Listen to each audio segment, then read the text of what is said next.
صلاة يا رسول الله عليكم سلام يا حبيب الله عليكم صلاة يا رسول الله عليكم سلام يا حبيب الله ख्याल मासवा दिल से मिटा दो या रसूल अल्लाह हिजाबे जुल्मते बशरे उठा लो या रसूल अल्लाह सलातुन या रसूल अल्लाह अलैकुम सलामुन या हबीब अल्लाह।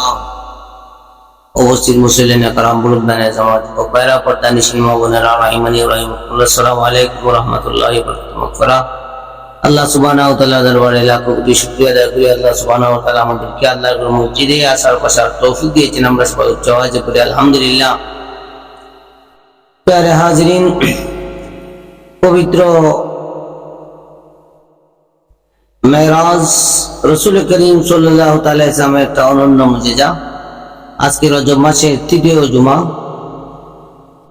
রাসূল করিম সাল্লাল্লাহু তাআলা আলাইহি সাল্লাতু ওয়াসসালামকে আল্লাহ রাব্বুল আলামিন যত উপরে নিয়েছেন, আল্লাহর কোন সৃষ্টি অন্য কোন নবীকে আল্লাহ তত উপরে নেন নাই।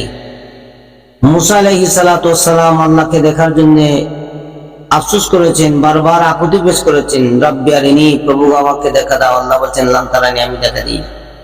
মুসা নবী চেষ্টা করার পরও আল্লাহকে দেখতে পারেন না, আর আল্লাহর হাবিবকে আল্লাহ নিজে দাওয়াত করে লা মাকানে মেহমান বানিয়েছেন। বলেন সুবহানাল্লাহ। রাসূল পাক সাল্লাল্লাহু তাআলা আলাইহি সাল্লাতু ওয়াসসালামকে কেন এত বড়, এত শান মর্যাদায় এত মর্যাদা দিলেন? 3 বছর 4 বছরের বাচ্চারা দেখবেন বাবার হাত ধরে ধরে হাঁটে। আল্লাহ রাব্বুল আলামিন আল্লাহর সৃষ্টি জগৎকে দেখানোর জন্য আল্লাহর হাবিবকে মেরাজে লা মাকানের মেহমান বানিয়েছেন, দাওয়াত করে মেরাজের মধ্যে নিয়েছেন। রাসূল করিম সাল্লাল্লাহু আলাইহি ওয়াসাল্লামের আল্লাহ ঘোষণা দিয়েছেন ওয়ান নাজমি ইযা হাওয়া মা দাল্লা সাহিবুকুম ওয়া মা গাওয়া। কসম সেই তারকার, যেই তারকা উদীয়মান হয় আবার অস্তমিত হয়, আবার উদীয়মান হয় আবার অস্তমিত হয়। এই তারকা দ্বারা মুফাসসিরিনে কেরাম ঘোষণা দিয়েছেন এই তারকা হচ্ছে সেই তারকা, যেই তারকা আকাশের মধ্যে সপ্ত তারকা, 7টা তারকা একসাথে থাকে, এই তারকাকে বোঝানো হচ্ছে। মুফাসসিরিনে কেরাম বলেছেন না, সেই তারকা দিয়া স্বয়ং নবী করিম সাল্লাল্লাহু আলাইহি ওয়াসাল্লামকে বোঝানো হচ্ছে। আল্লাহ নবী রাসূল আরবি সাল্লাল্লাহু তাআলা আলাইহি ওয়াসাল্লামের সামনে জিবরাইল আলাইহিস আমিন হাজির হইলেন। জিবরাইল আলাইহিস সালামকে আল্লাহ রাসূল জিজ্ঞাসা করলেন, জিবরাইল তোমার বয়স কত? জিবরাইল উত্তর দিল, ইয়া রাসূলুল্লাহ, নবী গো, আমি তো অনেক বয়স্ক, আমার বয়স কত আমি নিজেও জানি না। আমি প্রত্যেক নবীদের কাছে ওহী নিয়ে এসেছি, 1,95,2,24,000 পয়গম্বর পৃথিবীতে আসছেন, প্রত্যেকের কাছে আমি আসছি, তাইলে আমার বয়স কত? আমার বয়স অনেক বেশি, কত যাবে আমি নিজেও হিসাব করে জানি না। নবীজি প্রশ্ন করলেন, জিবরাইল, তোমারে বানানোর সময়, বানানোর পরে তুমি সর্বপ্রথম কি দেখেছো? ও ইয়া রাসূলুল্লাহ, হাবিবাল্লাহ, আমি সৃষ্টি হইয়া আকাশে একটা তারকা দেখছি। তারকাটা যখন উদীয়মান হইতো, তা উদীয়মান অবস্থা আমি একেবারে 70 বছর দেখতাম। একবার উদিত হইলে 70 বছর যাইতো, আবার অস্তমিত হইলে 70 বছর, 70 বছর পরে আবার উদীয়মান হইতো। এইভাবে আমি তারকাটাকে 72,000 বার দেখেছি। সুবহানাল্লাহ। একবারে 70 বছর, একবার উদীয়মান হইলে 70 বছর এটা উদীয়মান থাকতো, আবার যখন অস্তমিত হইতো 70 বছর চলে যাইতো। এইভাবে নবী গো আমি এটাকে 72,000 বার দেখেছি। করেন সুবহানাল্লাহ। নবীজি বললেন, এখন দেখোনি? এখন তো আর দেখি না। রাসূল বললেন, জিবরাইল, তুমি কি তারকাটাকে আবার দেখতে চাও? ইয়া রাসূলুল্লাহ আমার মনে চায় তারকাটাকে আবার দেখি। আল্লাহ নবী বললেন আমার পিঠের দিকে নজর করো। পিঠ মোবারকে কাপড় মোবারক জামা মোবারক উঠাইলেন। জিবরাইল বলে ইয়া রাসূলুল্লাহ ইয়া হাবিবাল্লাহ খোদার কসম নবী গো, যে তারকাটা আমি আকাশে উদীয়মান অবস্থায় দেখতাম সেই তারকাটা আপনার পিঠ মোবারকে দেখা যায়। রাসূল বললেন জিবরাইল সেই তারকা ছিলাম আমি নবী মুহাম্মদুর রাসূলুল্লাহ। নবীজি আসমানে ছিলেন তারার সুরতে, জান্নাতে ছিলেন ফুলের সুরতে। জান্নাতে একটা ফুলের আকৃতিতে ছিলেন। জিবরাইলকে আল্লাহ বললেন জিবরাইল এই জান্নাত থেকে ফুলটা নিয়ে আসো। জান্নাত থেকে জিবরাইল আমিন ফুল নিয়ে রওনা দিলেন। কানে কাবার সামনে এসে জিবরাইলের কাছ থেকে ফুলটা মাটিতে পড়ে গেল। খাজা আব্দুল্লাহ কাবা ঘর ঝাড়ু দেওয়ার জন্য গেলেন। কাবা ঘরের ঝাড়ু দেওয়ার দায়িত্ব ছিল আব্দুল মুত্তালিবের কাছে। আল্লাহ নবীর পিতা আব্দুল্লাহ কাবা ঘর ঝাড়ু দিতেন। মসজিদ ঝাড়ু দেওয়া সব কেমন সব কেউ বুঝাইতে পারত। মসজিদ দুনিয়ার কোন আমাদের টাকার ব্যক্তিগত ঘর আর মসজিদের ঘর এক না, চেন এটা ইবাদতের ঘর। আর মসজিদ হচ্ছে কানে কাবার করতে চলবে। জিবরাইল আমিন কাবার সামনে আসলেন, ফুলটা পড়ে গেল। আব্দুল্লাহ ঢুকবেন দেখতেছিল এত সুন্দর একটা ফুল রে, এত সুন্দর একটা ফুল পড়ে আছে, হাতের মধ্যে নিলেন। হাতে যেই ফুলটা নিলেন সাথে সাথে হাতে নেওয়ার সাথে এটা বিলীন হয়ে গেল। আব্দুল্লাহ তো অবাক হয়ে গেলেন, দেখলাম ফুল আমার হাতে নিলাম, এটা গেল কই? এটা ছিল নবীর নূর। হাওয়ার মিঠাই দেখছি না, হাওয়ার মিঠাই হাতে নিলে মিলে জায়গা। আব্দুল্লাহ তো অবাক হয়ে গেলেন। আব্দুল্লাহর কপালে, আব্দুল্লাহ শরীরে নূর বিলীন হয়ে গেছে, কপালের মধ্যে চলে গেল। আব্দুল্লাহ যখন রাস্তা দিয়ে হাঁটতেন গাছপালা আব্দুল্লাহর দিকে ঢুকে যেত। গণক মহিলারা গণনা করলো, গনে দেখলো আব্দুল্লাহর কপালে আখিরি নবীর নূর আছে। আব্দুল্লাহর কাছে বিয়ের জন্য তারা প্রস্তাব পাঠাইতে লাগলো। নূর দেখিয়া বহু নারী বেহুশ বেকারা, নূরের লোভে খাখিস করেন হইতে বিবি তার নবীজি। আল্লাহ আল্লাহ আল্লাহ হু লা ইলাহা ইল্লাল্লাহ আল্লাহ আল্লাহ আল্লাহ হু লা ইলাহা ইল্লাল্লাহ। খাজা আব্দুল্লাহর কপালে আল্লাহ নবীর বিলীন হয়ে গেল। রাসূল করিম সাল্লাল্লাহু তাআলা আলাইহি সাল্লাতু ওয়াসসালামকে तमाम সৃষ্টি জগৎ দেখানোর জন্য আল্লাহ রাব্বুল আলামিন আল্লাহর হাবিবকে দাওয়াত করলেন। নবীজি জিবরাইলকে বললেন আসমানে নবীজি তারার সুরতে ছিলেন। নবীজি যখন জমিনে বাস করেন আল্লাহ ঘোষণা দিয়েছেন ওয়ান নাজমি ইযা হাওয়া, ওই তারকার কসম যেই তারকা উদীয়মান হয় অস্তমিত যায় আবার উদীয়মান হয়, এই তারকার কসম। এক দুই নাম্বার অর্থ হইল ওই তারকা যেই তারকা নিচ থেকে উপরে যায়, উপর থেকে নিচে আসে। মেরাজ রজনীতে আল্লাহ আল্লাহর হাবিবকে কানে কাবার হাতিম থেকে মতান্তরে উম্মানি ঘর থেকে জমিন থেকে আসমানের দিকে 7 আসমান পার করে আর সোয়াজিমে নিলেন, আবার নবীজি আসলেন। আল্লাহ বলেন ওই তারকার কসম করে বলছি মা দল্লা সাহিবুকুম ওয়া মা গাওয়া, আমার হাবিব পথভ্রষ্ট না, গুমরা না। মক্কার কাফেরেরা আবু জেহেল আবু লাহাব নবীকে গুমরা বলতো, পথভ্রষ্ট বলতো। এই বলে আল্লাহ নবীর কাছে তিরস্কার করতো। নবীজি আল্লাহর কাউ পারমিশন নিয়ে যায়েদ ইবনে হারেসাকে নিয়ে চলে গেলেন তায়েফে ইসলাম প্রচার করবেন। তায়েফে যখন ইসলাম প্রচার করতে গেলেন সেখানকার কাফেরদেরকে লড়িয়ে দিল। তারা আমার নবীর গায়ে পাথর মারলো। তারা যখন পাথর মারে যায়েদ ইবনে হারেসা আল্লাহ নবীর বালক পুত্র, তিনি যেই দিক থেকে পাথর আসে সেই দিকে হাত ধরে দেয়, বুক ধরে দেয়, পাথর যাতে আল্লাহ নবীর গায়ে না লাগে। ওই জায়গার মধ্যে যেতে তলহা রাদিয়াল্লাহু তাআলার বয়স কম, তিনিও ছিলেন। তলহা রাদিয়াল্লাহু এত রক্তাক্ত হইলেন আল্লাহ নবীর এই শরীরে যাতে রক্ত না পড়ে, নবীজি যখন কাফেররা যখন পাথর মেরেছে, কত পাথর আটকাইব, করবো না, চতুর্দিক দিকে পাথর মারে, নবীজি রক্তাক্ত হইলেন। যায়েদ ইবনে হারেসা অনেক পাথর আটকাইলেন, নিজে জখম হইলেন। হযরতে তালহা রাদিয়াল্লাহু তাআলা আনহু দেখে, আল্লাহ নবীকে দেখে সহ্য হইল না, নিজের জিহ্বা দিয়া সমস্ত রক্ত সেটে সেটে পরিষ্কার করে দিলেন। করেন সুবহানাল্লাহ। তালহা নবীকে তো বেশি ভালোবাসেন, নবীজি সমস্ত রক্ত মুবারক তালহা জিহ্বা দিয়া পরিষ্কার করলেন। একটা মানুষের শরীর জিহ্বা দিয়ে পরিষ্কার করা একটা সাধারণ বিষয় নেই। পরিষ্কার করলেন, আল্লাহ নবী অবাক হয়ে গেলেন। নবীজি তালহাকে বলেন, তালহা রে, তুমি কি আমাকে বেশি ভালোবাসো? ইয়া রাসূলুল্লাহ, আপনাকে যে কত ভালোবাসি প্রকাশ করে আমি আপনাকে বুঝাইতে পারবো না। নবীজি তখনও তালহার বাবা মুসলমান হয় নাই। তালহাকে পরীক্ষার জন্য নবীজি বললেন, আমি যদি বলি তোমার বাবার শিরচ্ছেদ করে আমার কাছে নিয়ে আসতে, তুমি কি পারবে? তালহা বললেন, ইয়া রাসূলুল্লাহ, কসম আল্লাহর আমি পারবো। নবীজি একটা তলোয়ার দিলেন, তালহা তলোয়ারটা নিয়ে যায়। তলোয়ার অনেক লম্বা, তালহা তো ছোট মানুষ, তলোয়ার নিয়ে যেতে পারে না, মাটিতে লেগে যায়। দৌড়ে বাবার শিরচ্ছেদ করে নবীর কাছে আসবে, এত ভালোবাসা নবীকে বাসে।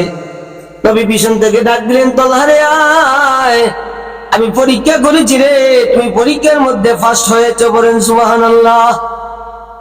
ছোট মানুষে যেটা বুঝিনি, তালহা এরকম। তো নবীর ভালোবাসা কেমন। তায়েফ থেকে এসে আল্লাহ নবী মসজিদে নববীর মধ্যে বসলেন, আর সাহাবায়ে কেরাম আসলেন। অনেকদিন পরে আল্লাহ রাসূল বলতেছেন, সাহাবীরা রে, তোমরা কোন জান্নাতি মানুষ দেখতে চাও কিনা? সাহাবীরা অবাক হয়ে গেলেন, ইয়া রাসূলুল্লাহ, জান্নাতি মানুষ কে? সাহাবীদের ধারণা হইলো তো আবু বকরের নাম বলবেন, নাইলে আলীর নাম বলবেন। নবীজি এদের কারো নাম বললেন না। রাসূল বলতেছেন, উনজুর ইলা তালহা, তোমরা তালহার দিকে নজর করো। সাহাবীরা অবাক হয়ে গেলেন, তালহা এমন কোন কাজ করেছে রে নবীজি জান্নাতি বলেছেন?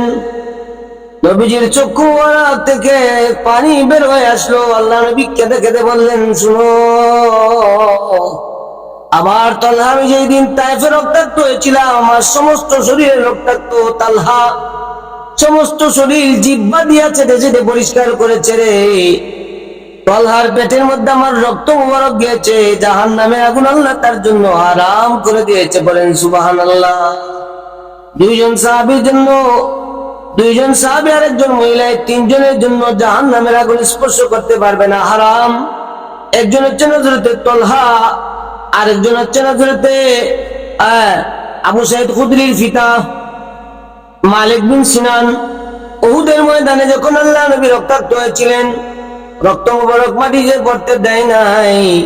মালিক বিন সিনান, আল্লাহ নবী বললেন, এই রক্তগুলাকে তুমি হেফাজত করো। তিনি বললেন, কোথায় হেফাজত করব? সমস্ত রক্ত হাতে নিয়ে পান করে ফেলেছিলেন। করেন সুবহানাল্লাহ। রাসূল বললেন, মালিক বিন সিনান রে, তোমার পেটে আমি নবীর রক্ত, জাহান্নামের আগুন তোমাকে স্পর্শ করতে পারবে না। কোন মানুষের রক্ত পান করা হারাম। আপনার হাত কেটে গেছে, পা কেটে গেছে, যদি রক্ত চুষে খেয়ে ফেলেন, হারাম।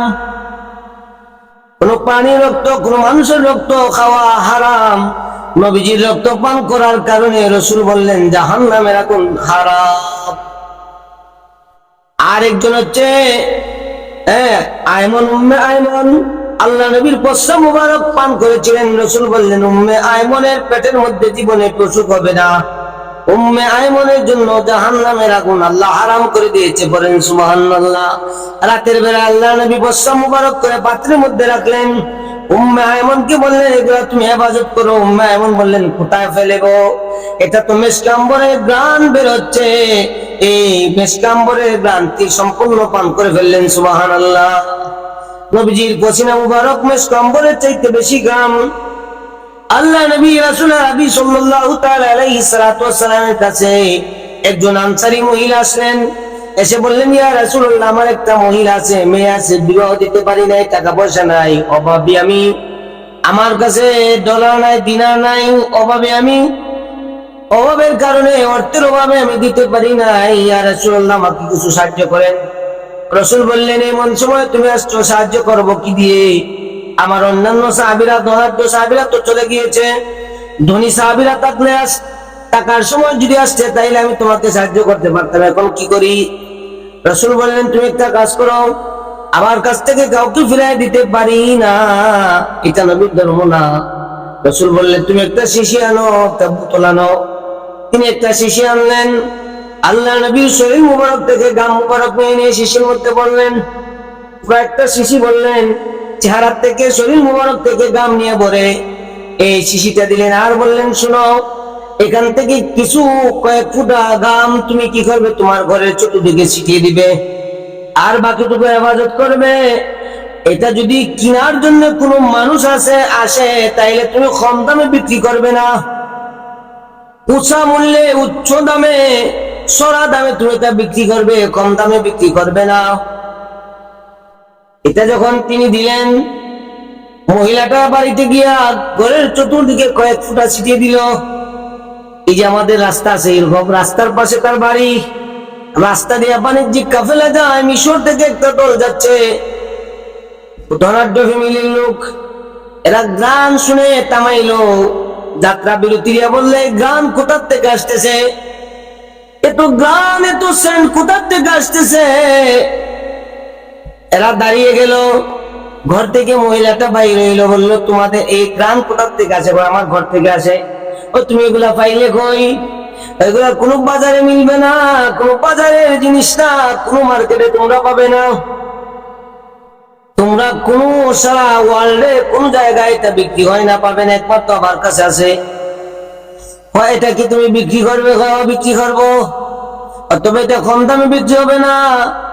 কত দিয়ে বিক্রি করবে? 100 দিরহাম। না না না, 100 দিরহামে বিক্রি করবো। 100 দিরহাম, 200 দিরহাম, 300 দিরহাম, 500 দিরহাম, 1000 দিরহাম, এভাবে মূল্যায়ন করতেছে। আরেকটা কাফেলা আসছে, আরেকটা বড় কাফেলা আসছে, ধনাঢ্য কাফেলা। এরা বসে কি সেন্ট শুনে তারা সেন্টের গানে দাঁড়িয়ে গেল। এবার দুই পার্টিতে দৌড়াদৌড়ি চলছে। আমরা ওয়াকশন দিই না, দৌড়াদৌড়ি আরম্ভ হয়েছে, বাড়তে বাড়তে বাড়তে বাড়তে এখন তাদের ফ্যামিলিগত হয়ে, আমি যদি জানি আমার স্বামী এত ধনাঢ্য তাইলে আমি হেরে যাব। আরেকজন বলতেছে, আমার এত ধন সম্পদ কিসের জন্য, আজকে আমি হেরে যাব। নবীজির গাম মুবারক ক্রয়ের জন্য 50,000 দিরহাম চলে গেল। বলেন সুবহানাল্লাহ। যখন 50,000 দিরহাম বলতেছে, মহিলা বলতেছে, আবার 2 ভাগে আড়াইলাই, আর যদি বেশি দাম নিতে চাই তিনি 2 ভাগে আড়াইলাই। এইভাবে চিন্তা ভাবনা করতে করতে 50,000 দিরহামে আল্লাহ নবীর গাম মুবারক বিক্রি করলো। বলেন সুবহানাল্লাহ। হাদিয়া নিয়ে আল্লাহ নবীর দরবারে হাজির, ইয়া রাসূলুল্লাহ, আল্লাহ নবী গো, 50,000 দিরহাম বিক্রি হয়েছে, আমি এখন ধনাঢ্য, আমি ধনী, 50,000 দিরহাম অনেক টাকা। ইয়া রাসূলুল্লাহ, আপনার জন্য হাদিয়া তোফা নিয়ে এসেছি। রাসূল করিম সাল্লাল্লাহু আলাইহি ওয়াসাল্লাম এগুলা গ্রহণ করে যারা সাহাবী ছিল তাদেরকে বন্টন করে দিলেন, আর বললেন, এই দিনের গুলা তুমি তোমার মেয়েকে বিয়ে দিবে, অবশিষ্ট যেগুলা থাকবে এগুলা দিয়ে তুমি ব্যবসা করে তুমি তোমার পরিবার চালাইবে। করেন সুবহানাল্লাহ। নবীজির শরীরের গাম মেশকম্বরের চাইতে দামি, এগুলা বিক্রি হয়, আমাদের গাম কেউ টাকায় কিনে নিবনি। তাইলে আমরা কেমনে কই নবী আমরার মতো? কেমনে কই? এক বেচারা নবীরে রাখাল খাওয়াবো, এই বিভিন্নতা কইয়া, ইয়া আল্লাহ। নবীর শান বুঝতে হবে, কিতাব দিয়ে বোঝা যাবে না, শরীর দিয়ে বোঝা যাবে না। নবীর শান বুঝতে হলে প্রেম লাগবে, ইশক লাগবে, ভালোবাসা লাগবে। নবীর শান বুঝেছে ওয়াশকুরুনি, ইশক দিয়া, শরীয়তের ইলম দিয়া নয়। শরীয়তের ফতোয়া হইল, কেউ যদি বিনা কারণে একটা দাঁত ফেলে দেয়, একটা কবিরা গুনাহ। শরীয়তের ফয়সালা হইল, কেউ যদি একটা দাঁত ফেলে দেয় বিনা কারণে, তাইলে একটা কবিরা গুনাহ করলো। কিন্তু ওয়াশকুরুনি নবীর প্রেমে 32টা দাঁত ফেলে দিয়েছে। আল্লাহ নবী তাকে নিজের জুব্বা মুবারক উপহার দিলেন। আসরের মাঠে 2 জন ব্যক্তিকে জিনজিল দিয়ে ফেরেশতারা বেঁধে রাখবে, ওরা জাহান্নামের মধ্যে পড়ে যাবে। একজন হচ্ছেন ওয়াশকুরুনি, তিনার গায়ে আল্লাহ নবীর জুব্বা থাকবে। জুব্বা নিয়ে জাহান্নামের মধ্যে যাইতে চাইবে, জাহান্নামের মধ্যে যদি জুব্বা নিয়ে যায় তামাম জাহান্নামের আগুন একেবারে নিবে, পানিশালী হয়ে যাবে। এই জন্য জাহান্নামে যাইতে চাইবে, দৌড় দিবে জাহান্নামের দিকে, ফেরেশতারা শিকল দিয়ে ধরে রাখবে, উপায় নাই। কেমন সাপ। আরেকজন হচ্ছেন মনসুরের লাশ, নিজের জীবন টুকরা টুকরা করে দিলেন। মনসুরকে যখন টুকরা করলো, আগুন দিয়ে ফুরাইলো, ছাই হইল, ছাইনা দজলায় ফেলে দিল। দজলার পানি প্রবল বেগে আসতে লাগলো।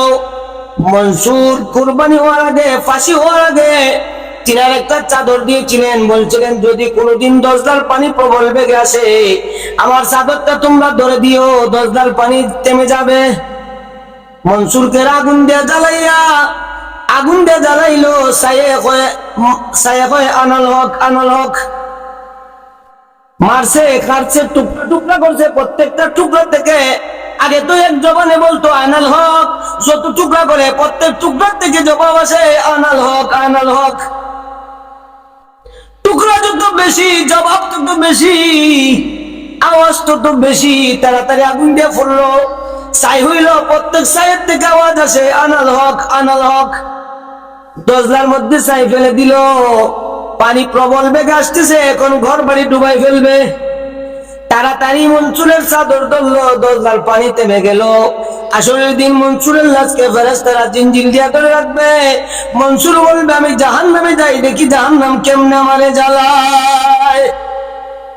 এদের শান, এরা নবীর প্রেমে ইশকে মজে ছিল। মৌলানা রুমির কাছে শরীয়তের এলম ছিল, কিতাব ছিল।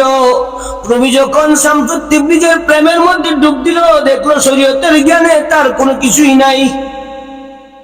নবীর প্রেমে, শামসুত তিবরিজের প্রেমে পাগল হইয়া তখন বুঝলো তার শরীয়তের এলেম আর তরিকতের আর মারিফতের এলেম। নবীর শান যদি কেউ বুঝতে চায় তাইলে ইশক দিয়া বুঝতে হবে।